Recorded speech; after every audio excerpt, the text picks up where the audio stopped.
Assalamualaikum warahmatullahi wabarakatuh. Asyhadu an la ilaha illallah wa asyhadu anna Muhammadar Rasulullah. Allahumma shalli ala sayyidina Muhammad wa ala ali sayyidina Muhammad.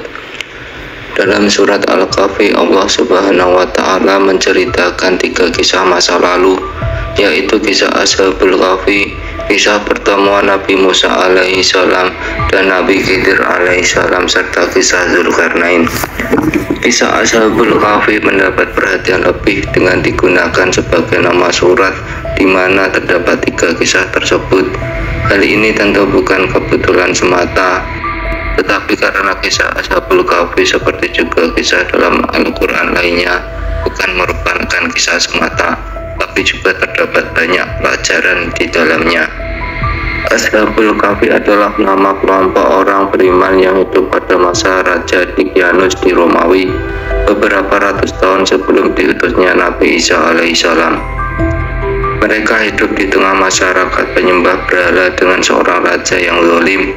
Ketika sang raja mengetahui ada sekelompok orang yang tidak menyembah berhala, maka sang raja marah lalu memanggil mereka dan memerintahkan mereka untuk mengikuti kepercayaan sang raja. Tetapi Ashabul Kahfi menolak dan lari. Dikejarlah mereka untuk dibunuh. Ketika mereka lari dari kejaran pasukan raja, sampailah mereka di mulut sebuah gua yang kemudian dipakai tempat persembunyiannya. Dengan izin Allah, mereka kemudian ditidurkan selama 309 tahun di dalam gua dan dibangkitkan kembali ketika masyarakat dan raja mereka sudah berganti menjadi masyarakat dan raja yang beriman kepada Allah Subhanahu wa Ta'ala. Berikut adalah kisah Ashabul Kahfi. Tatkala pemuda-pemuda itu mencari tempat pelindung ke dalam gua, lalu mereka berdoa, "Wahai Tuhan kami, berikanlah rahmat kepada kami dari sisimu dan sempurnakanlah bagi kami petunjuk yang lurus dalam urusan kami." Quran Surat Al-Kahfi ayat 10. Kisah ini terjadi di negeri Romawi di sebuah kota bernama Efesus, atau disebut juga dengan nama Tarsus. Tetapi nama kota itu pada zaman dahulu ialah Efesus. Baru setelah Islam datang, kota itu berubah nama menjadi Tarsus atau Tarsus yang sekarang terletak di dalam wilayah Turki. Penduduk negeri itu dahulunya mempunyai seorang raja yang baik. Setelah raja itu meninggal dunia, berita kematiannya didengar oleh seorang raja Persia bernama Dqianus. Ia seorang raja kafir yang amat congkak dan zalim. Ia datang menyerbu negeri itu dengan kekuatan pasukannya dan akhirnya berhasil menguasai kota Efesus. Oleh itu dijadikan ibu kota kerajaan, lalu dibangunlah sebuah istana.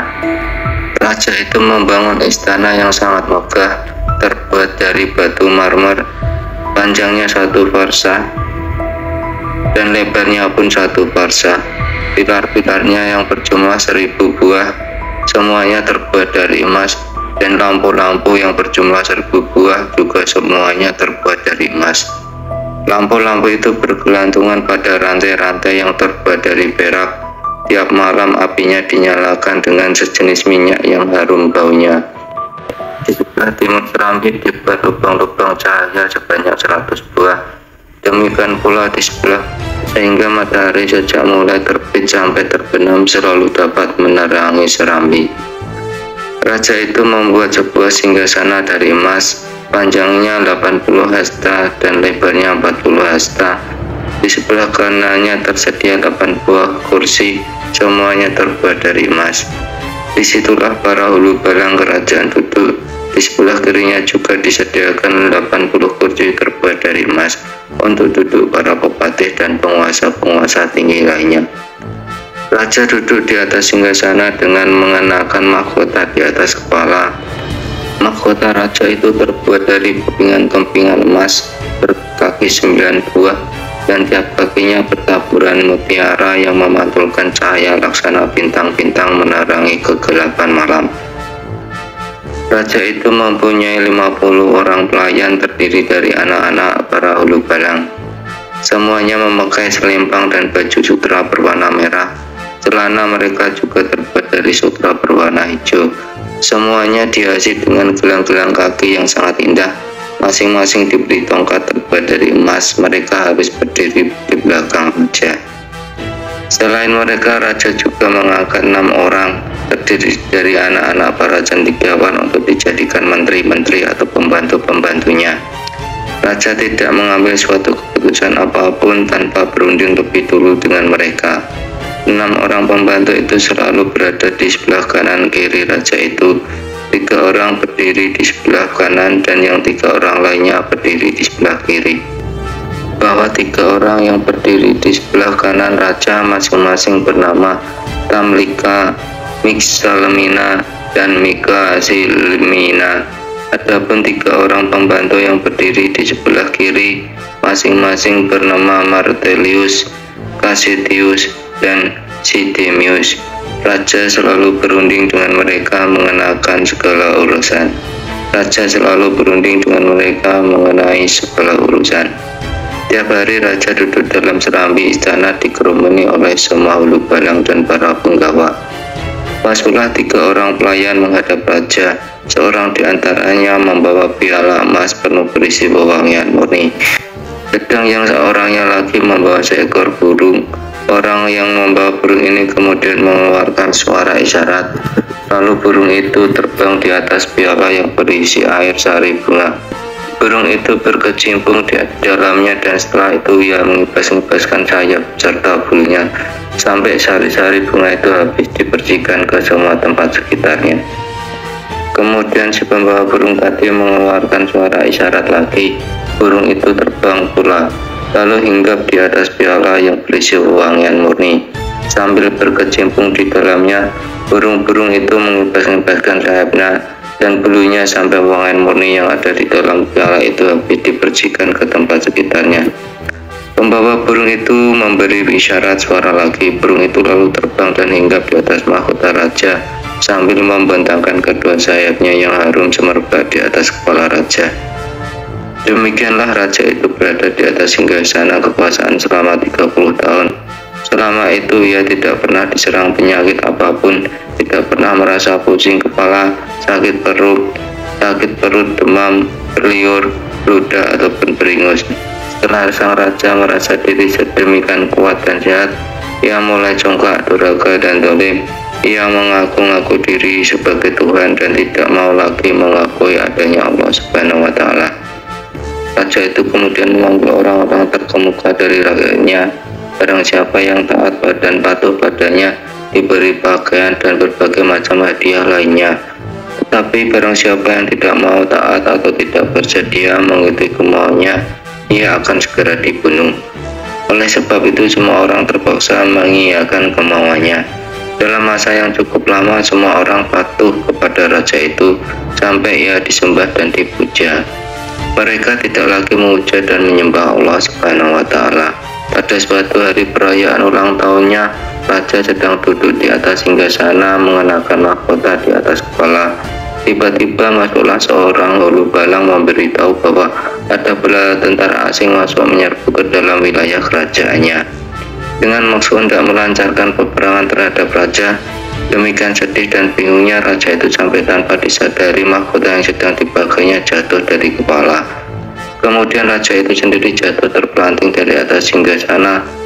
Salah satu seorang pembantu yang berdiri di sebelah kanan, seorang yang cerdas yang bernama Tamlika, memperhatikan keadaan sang raja dengan sepenuh pikiran. Ia berpikir lalu berkata di dalam hati, kalau Dikianus itu benar-benar Tuhan, bagaimana menurut pengakuannya, tentu ia tidak akan sedih, tidak tidur, tidak buang air kecil ataupun air besar. Itu semua bukanlah sifat-sifat Tuhan. 6 orang pembantu raja itu tiap hari selalu mengadakan pertemuan di tempat salah seorang dari mereka secara bergiliran. Pada suatu hari tibalah giliran Tamlika menerima kunjungan 5 orang temannya. Mereka berkumpul di rumah Tamlika untuk makan dan minum.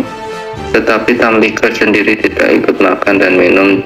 Teman-temannya bertanya, Tamlika, mengapa engkau tidak mau makan dan tidak mau minum? Sahut Tamlika, hatiku sedang dirisaukan oleh sesuatu yang membuatku tidak ingin makan dan tidak ingin minum. juga tidak ingin tidur. Teman-temannya mengejar, apakah yang merisaukan hatimu, hai Tamlika? Sudah lama aku memikirkan soal langit, ujar Tamlika menjelaskan. Aku lalu bertanya pada diriku sendiri, siapakah yang mengangkatnya ke atas langit sebagai atap yang senantiasa aman dan terpelihara, tanpa gantungan dari atas dan tiang, tanpa gantungan dari atas dan tanpa tiang yang menopangnya dari bawah.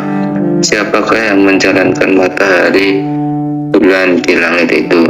Siapakah yang menghiasi langit itu dengan bintang-bintang bertaburan? Kemudian kupikirkan juga bumi ini, siapakah yang membentang dan menghamparkannya di cakrawala? Siapakah yang menahannya dengan gunung-gunung raksasa agar tidak goyah, tidak goncang dan tidak miring?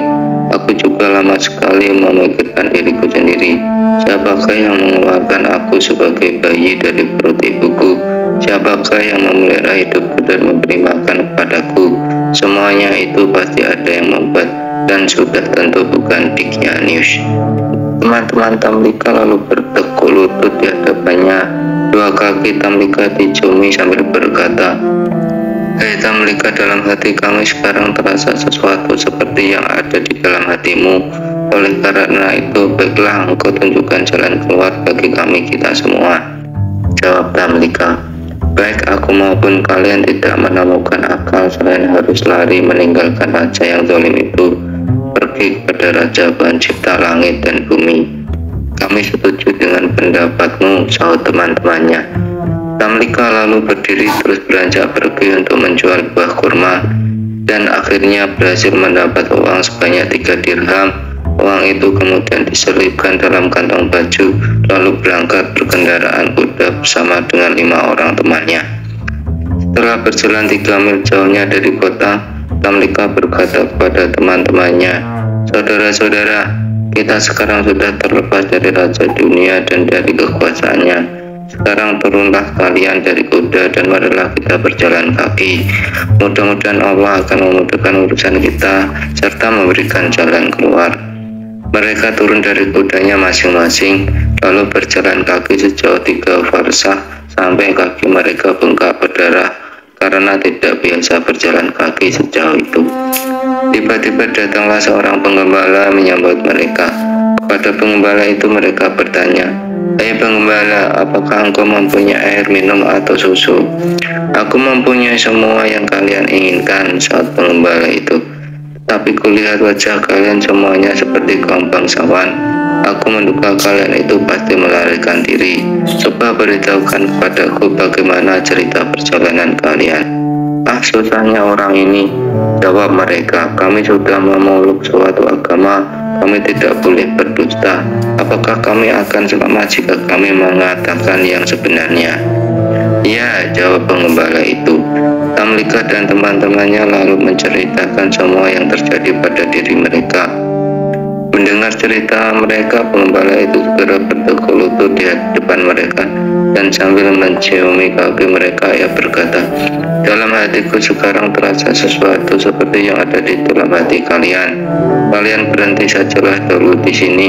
Aku hendak mengembalikan kambing-kambing itu kepada pemiliknya. Nanti aku akan segera kembali lagi kepada kalian." Tamlika bersama teman-temannya berhenti. Penggembala itu segera pergi untuk mengembalikan kambing-kambing ke pembalanya. Tak lama kemudian ia datang lagi berjalan kaki, diikuti oleh seekor anjing miliknya. Ketika 6 orang pelarian itu melihat seekor anjing, masing-masing saling berkata kepada temannya, "Kita khawatir kalau anjing itu nantinya akan membongkar rahasia kita." Mereka minta kepada pembala supaya anjing itu dihalus saja dengan batu. Anjing itu melihat kepada Tamlika dan teman-temannya, lalu duduk di atas 2 kaki belakang, menggeliat dan mengucapkan kata-kata dengan lancar dan jelas sekali. "Hai orang-orang, mengapa kalian hendak mengusirku? Padahal aku ini bersaksi tiada Tuhan selain Allah, tak ada sekutu apapun baginya. Biarlah aku menjaga kalian dari musuh, dan dengan berbuat demikian aku mendekatkan diriku kepada Allah Subhanahu wa Ta'ala." Anjing itu akhirnya dibiarkan saja, mereka lalu pergi. Penggembala tadi mengajak mereka naik ke sebuah bukit, lalu bersama mereka mendekati sebuah gua. Secara Secara tiba-tiba di depan gua itu tumbuh pepohonan berbuah dan memancar mata air dengan deras sekali. Mereka makan buah-buahan dan minum air yang tersedia di dalam tempat itu. Setelah tiba waktu malam, mereka masuk berlindung di dalam gua. Sedang anjing yang sejak tadi mengikuti mereka berjaga-jaga sambil menjulurkan dua kaki di depan untuk menghalang-halangi pintu gua. Kemudian Allah Subhanahu wa Ta'ala memerintahkan malaikat maut supaya mencabut nyawa mereka. Kepada masing-masing orang dari mereka, Allah Subhanahu wa Ta'ala mewakilkan dua malaikat untuk membolak-balikan tubuh mereka dari kanan ke kiri. Allah lalu memerintahkan matahari supaya pada saat condong memancarkan sinarnya ke dalam gua dari arah kanan. Sinarnya ke dalam gua dari arah kanan, dan pada saat itu hampir terbenam supaya sinarnya mulai meninggalkan mereka dari arah kiri. Suatu ketika waktu Raja Dikyanus baru saja selesai berpesta, ia bertanya tentang 6 orang yang pembantunya. Ia mendapat jawaban bahwa mereka itu melarikan diri. Raja Dikyanus sangat gusar. Bersama 80.000 pasukan berkuda, cepat-cepat berangkat menelusuri jejak 6 orang pembantu yang melarikan diri. Ia naik ke atas bukit kemudian mendekati gua. Yang melihat 6 orang pembantunya yang melarikan diri itu sedang tidur berbaring di dalam gua. Ia tidak ragu-ragu dan memastikan bahwa 6 orang itu benar-benar sedang tidur. Pada para pengikutnya ia berkata, "Kalau aku hendak menghukum mereka, tidak akan kujatuhkan hukuman yang lebih berat dari perbuatan mereka yang telah menyiksa diri mereka sendiri di dalam gua. Panggillah tukang-tukang batu supaya mereka segera datang kemari." Setelah tukang-tukang batu itu tiba, mereka diperintahkan menutup rapat pintu gua dengan batu-batu. Selesai dikerjakan, Raja berkata pada para pengikutnya, "Katakanlah kepada mereka yang ada di dalam gua, kalau benar-benar mereka itu tidak berdosa, supaya minta tolong kepada Tuhan mereka yang ada di langit agar mereka dikeluarkan dari tempat itu." Dalam gua tertutup rapat itu mereka tinggal selama 309 tahun.